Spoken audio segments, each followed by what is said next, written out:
logró un presidente cambiar el destino de un país marcado por la violencia extrema?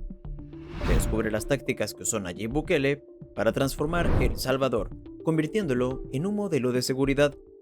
Quédate hasta el final para conocer los detalles clave de su éxito. Suscríbete, comenta, dale like y comparte. Hace menos de una década, El Salvador era un país sumido en el caos. En el año 2015, la nación ostentaba un título macabro: el lugar más peligroso del mundo. Con una tasa de homicidios de más de 100 por cada 100.000 habitantes, la violencia no era solo una estadística, era una realidad que marcaba la vida de cada ciudadano. Las pandillas dominaban las calles, imponiendo su propia ley con extorsiones, secuestros y asesinatos a plena luz del día. Más de 6.000 personas fueron brutalmente asesinadas en tan solo 12 meses. Un país que apenas contaba con 6 millones de habitantes vivía en un estado de terror constante. Para ponerlo en perspectiva, El Salvador era hasta 20 veces más peligroso que Estados Unidos y 50 veces más letal que cualquier país de Europa. Las familias se veían obligadas a pagar renta a las pandillas solo para poder vivir en sus propios hogares. Los negocios cerraban o sucumbían ante el cobro de extorsiones. Los niños crecían en un entorno donde la violencia era el pan de cada día. El gobierno, por su parte, había intentado controlar la situación con estrategias convencionales que fracasaron una y otra vez. Los programas de reinserción no funcionaban, las leyes parecían inútiles y los intentos de diálogo con las pandillas solo fortalecieron su poder. Las cárceles, en lugar de ser un castigo, se convirtieron en centros de operación criminal donde las órdenes de muerte se daban a través de teléfonos celulares desde las celdas.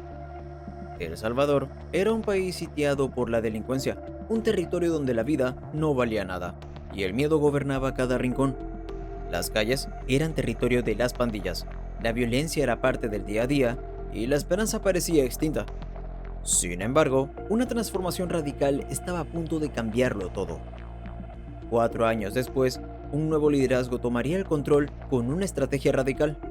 Nayib Bukele asumió la presidencia en el año 2019 y con un enfoque implacable declaró una guerra frontal contra las pandillas. Su estrategia no se basó en acuerdos ni en negociaciones. Apostó por la fuerza, implementando operativos militares y policiales sin precedentes. Miles de soldados y agentes fueron desplegados en los barrios más peligrosos del país, sitiándolos completamente. La táctica principal fue el encarcelamiento masivo. En menos de 4 años, más de 70.000 presuntos pandilleros fueron arrestados, lo que representaba casi el 1% de la población total del país. El impacto de las medidas fue inmediato. Para el año 2023, la tasa de homicidios había caído drásticamente a poco más de 2 por cada 100.000 habitantes. En solo 4 años, El Salvador pasó de ser el país más peligroso del mundo a convertirse en uno de los más seguros del continente. La transformación se reflejaba en la vida cotidiana. Los niños, que antes crecían bajo el miedo de ser reclutados por pandillas, ahora podían caminar libremente a la escuela sin temor a ser víctimas de la violencia. Los pequeños negocios, que solían cerrar por no poder pagar las extorsiones impuestas por las maras, volvían a florecer. Familias que antes vivían atrapadas en comunidades dominadas por el crimen podían salir de sus casas sin el pánico constante de ser atacadas. El impacto también se sintió en la economía. El valor de las propiedades aumentó considerablemente en zonas que anteriormente eran intransitables.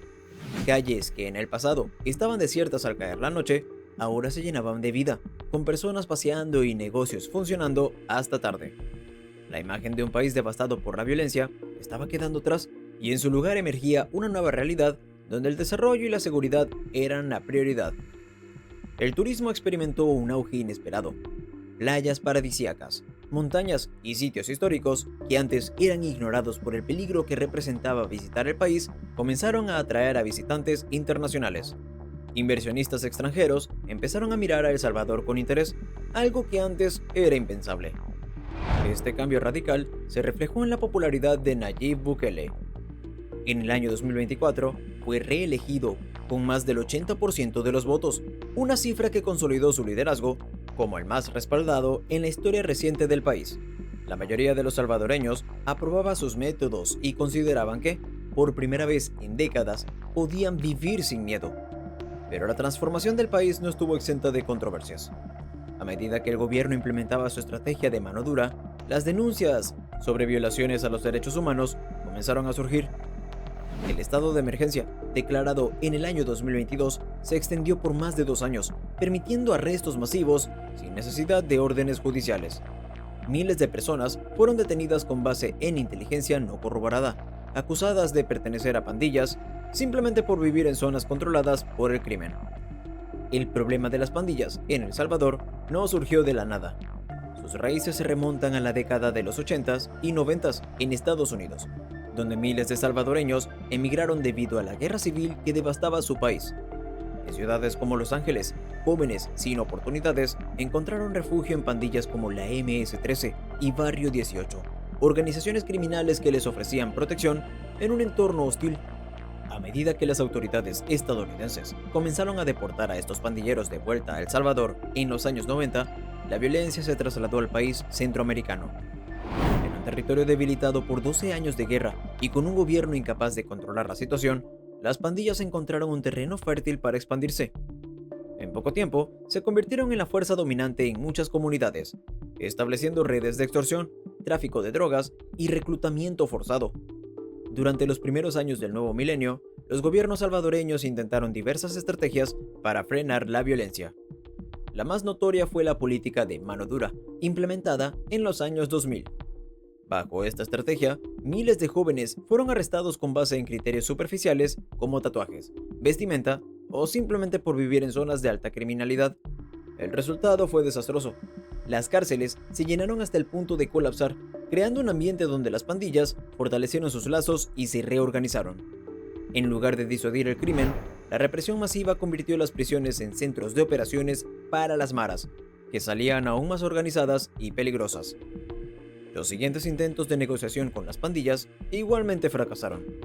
Algunos gobiernos optaron por pactar treguas con los líderes criminales, buscando reducir la violencia a cambio de beneficios carcelarios. No obstante, estas treguas solo sirvieron para consolidar el poder de las pandillas, que usaban los periodos de paz para expandir su control y rearmarse. Fue, en este contexto, que Bukele diseñó una estrategia radicalmente distinta. En lugar de repetir los errores del pasado, optó por un enfoque total: eliminar por completo la influencia de las pandillas sin margen para negociaciones ni treguas. El éxito del modelo de Bukele se cimentó en 3 pilares clave que redefinieron la lucha contra el crimen en El Salvador. Primero, aplicó medidas legales extremas que permitieron arrestos masivos sin necesidad de procesos judiciales prolongados. Segundo, adoptó una interpretación flexible de la afiliación pandillera, lo que facilitó la detención de sospechosos con poca evidencia. Finalmente, consolidó un control absoluto del poder, asegurando que cada decisión se ejecutara sin interferencias políticas o burocráticas. Esta combinación de estrategias transformó por completo el panorama de seguridad del país, erradicando el dominio de las pandillas en tiempo récord. La transformación de El Salvador es un ejemplo de lo que sucede cuando se toman decisiones audaces. ¿Te sorprende este cambio radical? No olvides suscribirte, activar la campanita, darle like y comentar si te gustó este video. ¿Te atreverías a implementar estos enfoques en tu vida?